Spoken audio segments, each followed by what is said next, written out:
What tips would I give my younger self if I could only give 3? As you're dropping in, guys, say hi, let us know where you're watching from. So if I could give my younger self some tips, one of the first things I will say to my younger self is to listen to your body.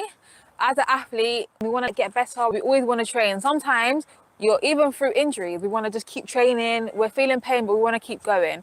And sometimes there's a space for pushing through pain if it's like you just feel tired, you know, the training pain, right? That's different. But if it's actual injury pain, there's a really important to listen to your body, especially if you start getting a lot of little niggles, a lot of little things like playing at you, as opposed to like when you have one big injury, it almost forces you to stop, right? When you have a lot of little niggles, you kind of sometimes keep pushing through and you end up making other things worse. And that's the time where you really need to listen to your body. What is your body trying to tell you? That you're fatigued, that you need to take a little bit of a rest, that something else is bothering you, because sometimes it triggers from other places. I have a video on my channel where I share about my history with stress fractures. I had that for quite a while, and there was points where I just would run through it. And if a stress fracture, you'll basically have like a crack in your bone, and I had it in the sesamoid bones of my feet, so the bottom of my feet, which is exactly what you land on when you sprint. And if I had the knowledge I have now, the experience I had now at that point, then I would have stopped earlier and not allowed it to linger for so many years, get so much worse. It could have prevented a lot of things. So listen to your body, take rest when you need to take rest. You know, you're always thinking, I want to get better, but I don't want to take any days off and all that kind of stuff. But sometimes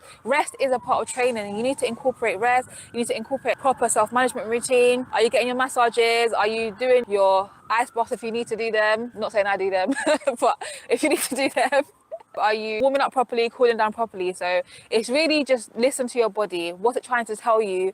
You know, what are the niggles trying to tell you? What is the fatigue trying to tell you? And it's learning to know what your body's saying to you. And the more you listen to your body, the more you maybe take a note of it. If you have a training diary, it's a good place to take a note, and you start to see a cycle. If you're a woman, you know, what's the cycle? When you're nearly that time for your period, how does your body feel? What are the different signs that you get? Are you able to perform better at certain points? So it's just really paying attention to your body. So that's one of the first things I would say. The second thing I would say is that even though we're sprinters, this journey is a marathon and not a sprint. It's so easy when you're young to just want everything now. And that's not even just in sprinting, that's in life, right, in general. But this journey, it's a long-term journey. No matter what your goals are, so even if you're young, a lot of times your goal is going to be to become a professional athlete, to make it to the Olympics, to the world, or compete for your country. And you have to think about it as a long-term journey. It does link into listening to your body, because if you want to be in this game long-term, you have to see the bigger picture, not just the momentary pleasure, the momentary wins, right? What's the bigger picture? Like, you could do everything now, so to speak, but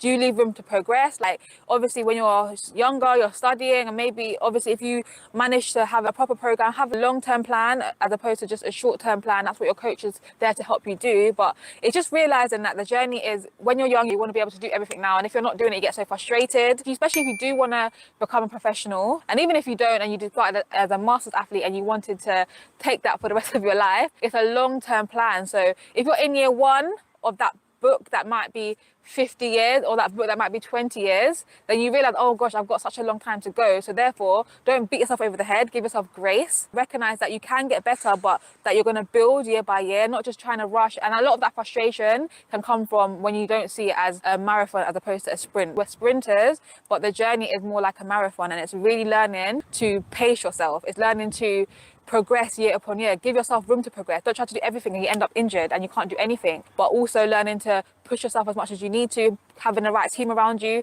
listening, not thinking you know everything when you're at the beginning of your journey. So I think the second thing I would say is that the journey is a lot longer, and you can actually be in this game for a lot longer than you think you could, and it can provide you so many more opportunities than you think it could. But you have to give yourself that time to grow, that time to develop, that time to expand. And I think the third thing I'm going to say is that you're developing your mindset, developing your tenacity, your ability to persevere, your ability to overcome the hurdle. That's going to be your make or break. I think having a strong mindset, discipline, internal characteristic, that's actually going to be make or break for your journey. So listening to your body, recognizing that the journey is a marathon as opposed to a sprint, and developing your mindset is going to be make or break. Yes, there's one thing to be able to perform in training, so to speak, but under pressure, how do you handle that? And it's really taking the time to get to know yourself, what triggers you, really learning how to cope with, you know, the nerves, how to cope with pressure, how to cope with winning, how to cope with losing. All of those things I think is going to make or break you, not just in the sport, but also as a person and moving forward in your life in general.